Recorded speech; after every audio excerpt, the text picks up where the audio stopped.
Hello everybody, it's Aaron. Welcome to another episode of Feed the Beast. I'm getting a lot done today. I figured I'd do one more episode before I go out and mow the yard. I just finished the last episode and I thought I would start this one a little sooner because there's a warning I need to give you about AE autocrafting if you're not aware. And we'll get to that in just a second. I did make the other induction furnace, and what I basically did was I made a level emitter for it. And I told the level emitter, we just saw it kick on, to emit a redstone signal when we have less than 1024 charcoal in the system. So right now it's not doing anything. These do draw a small amount of power constantly, maybe like 1 EU a tick. So the generators aren't going to run all the time. So basically what this does is it prevents this thing from cooking up charcoal constantly, because we really don't need that much in the system. So back to what I was working on, I was actually making the pattern for the mass fabricator. And if you look at the recipe, specifically for the crystals, it's the same with batteries. These things can charge, okay? So when you make the energy crystal in your system, this is the one it makes. But if you look at the recipe, this is the one in the recipe. So when you're making the recipe for your Lapatron and when you're making the recipe for your mass fab, your Lapatron and your energy crystal will both have the damage indicator for 0 charge, but it doesn't match the recipe. So this is the recipe you get when you make the energy crystal recipe. If I go to make the recipe for the Lapatron, you notice it has this in the middle. Well, if we make this recipe, I don't believe AE will craft it. I don't know if the bug has been fixed, but I like to swap out the recipe, swap out this part of the recipe so it doesn't hang up. And the same thing for the mass fabricator. And maybe we can actually demonstrate this. We'll see. So we'll throw these back in here, and I'll just do mass fabricator begin. So it's held up. It's going to try to craft the Lapatron crystal, but it's not going to be able to. I don't know what it's missing with the advanced circuits, but this will never work because the one in the system has damage on it. So if we go get this recipe, not this one. Apparently I made 2 mass fabricator recipes. That could also be a problem. But what we'll need to do is we'll need to take one of these recipes. We need to take our existing Lapatron. We'll go ahead and craft it. If it'll craft, there we go. And then when we go over to make this recipe, if we replace it with this one,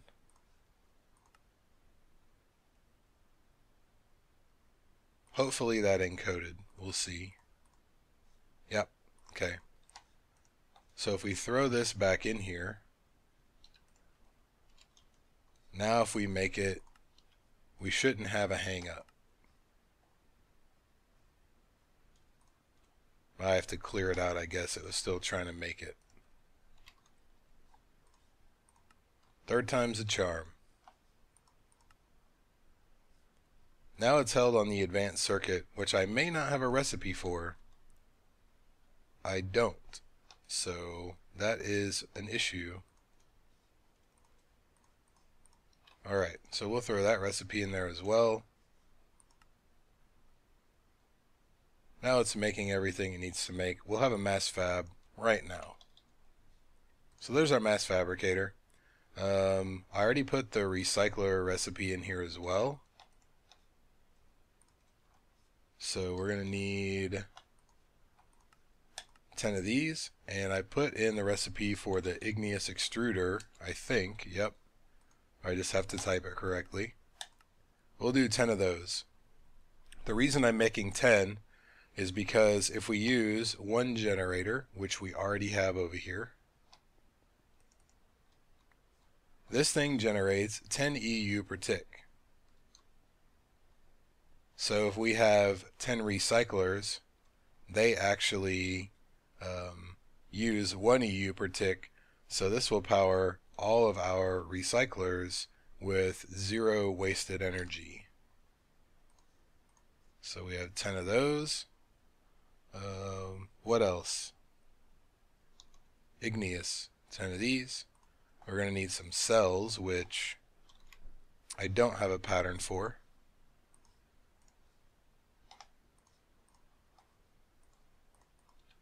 But we can make them. It's an easy recipe. And we're going to need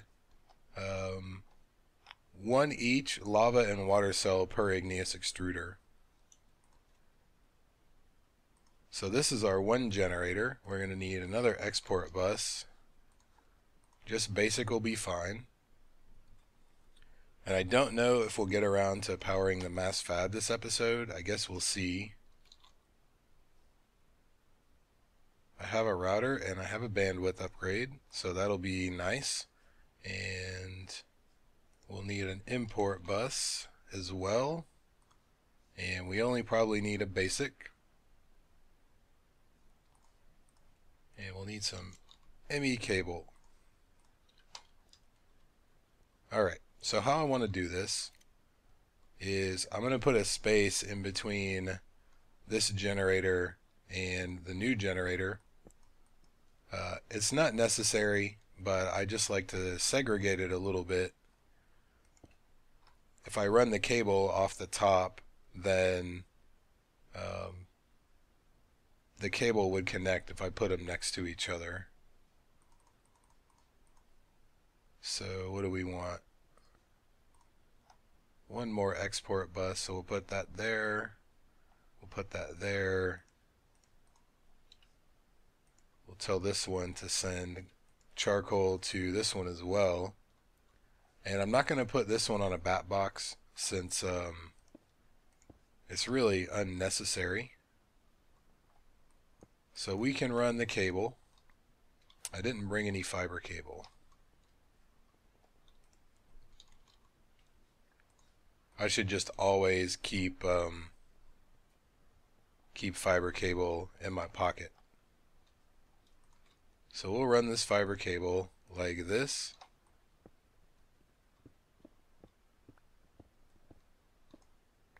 That should be 10.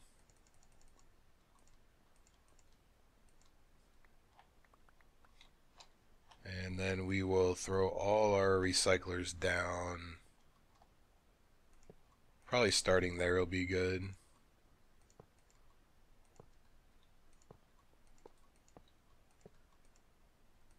Alright, and then we're going to need an igneous extruder on top of each.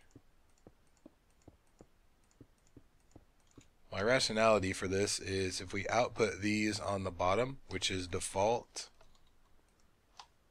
they will put the cobblestone directly into the recycler. So I'm going to blank out all of the others and just leave the bottoms as exports.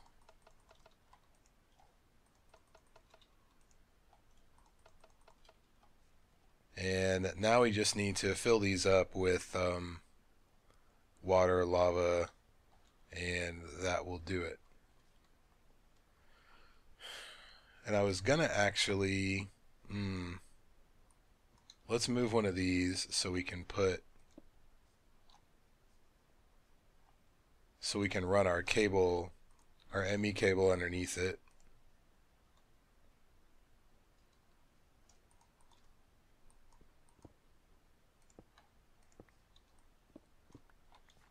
What we're going to do is we're going to put a router right here with a basic import bus.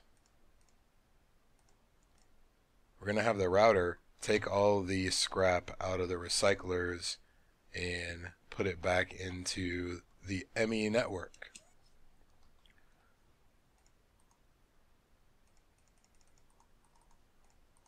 So let's go get some lava and some water. We'll get the extruders going.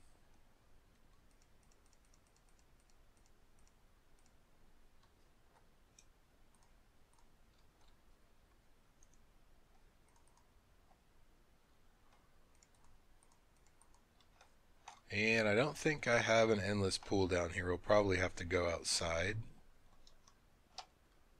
or up here to the fountain.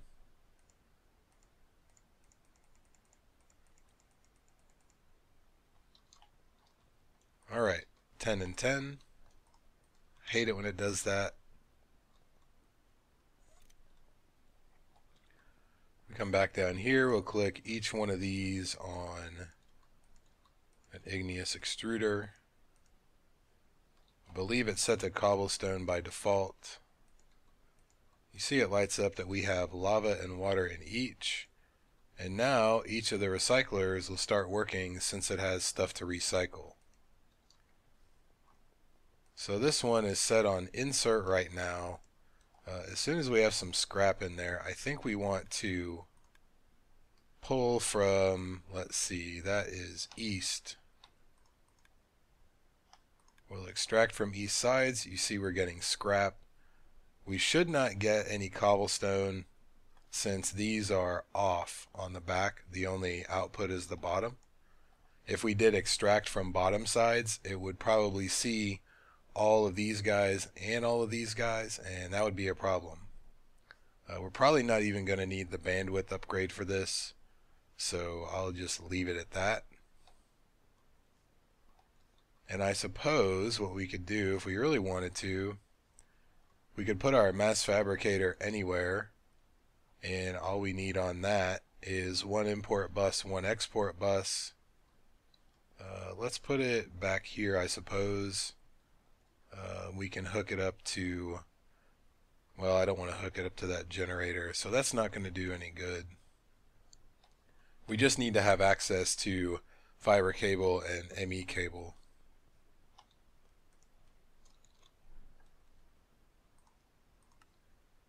So let's craft each of the basic buses if we can. I have a bunch of recipes going right now, so this might be a little slow. And this thing will constantly suck as much power as you can pump into it. So we'll just put it right here. And we'll run some stuff underneath. At one point you had to import and export to this from specific sides. I don't know if that's still the case, so I'll just do this and we'll see how it goes. I probably ought to grab some scrap. And unlike the matter fabricator, the mass fabricator will run without any amplifier, so you don't have to put scrap in it. If we give it power, it'll just start running.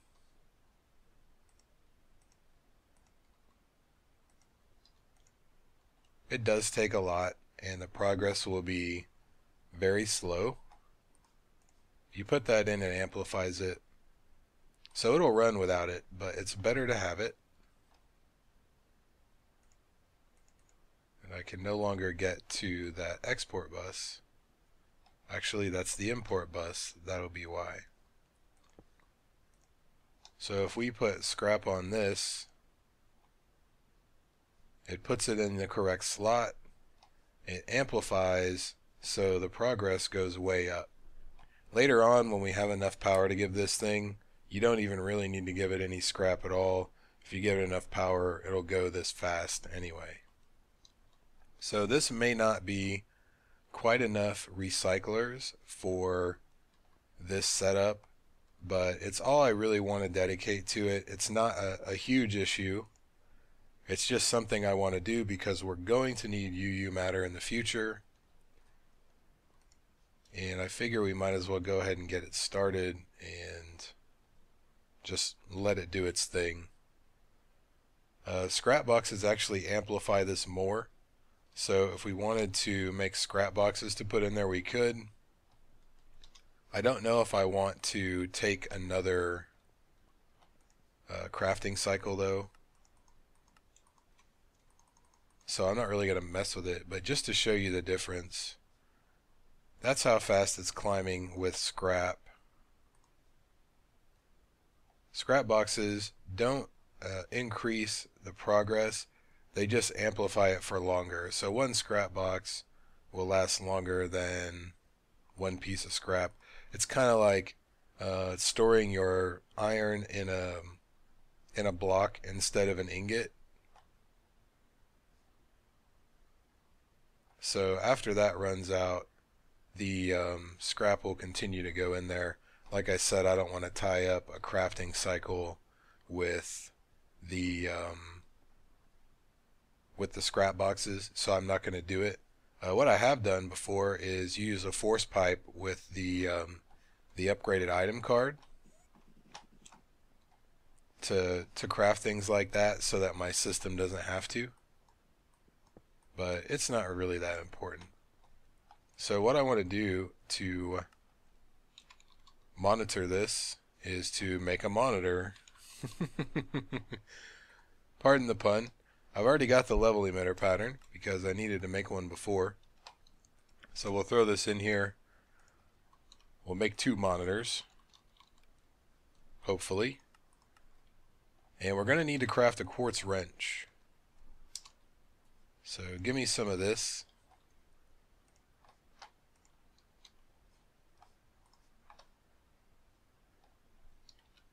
It's just an X. Pretty simple. We have our monitors, okay, and we have some UU matter. I think we have one UU. So I'll just throw a couple monitors up here, hit one of them with UU, and then, whoops, shift right click with the wrench. Storage monitor is now locked.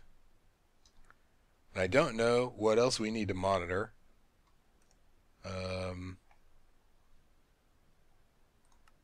Let's sort by number from top to bottom. I don't really think we need to monitor anything else. Maybe scrap. How about scrap? We'll monitor that.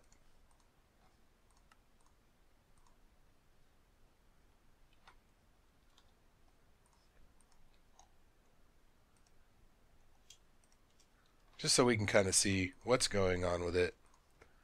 Obviously, we're not going to have much UU for a while. We're going to need UU matter for the following things. To make one of these are easy. That's easy. These guys take UU matter. And we need iridium for something. Here we go. Iridium ingot.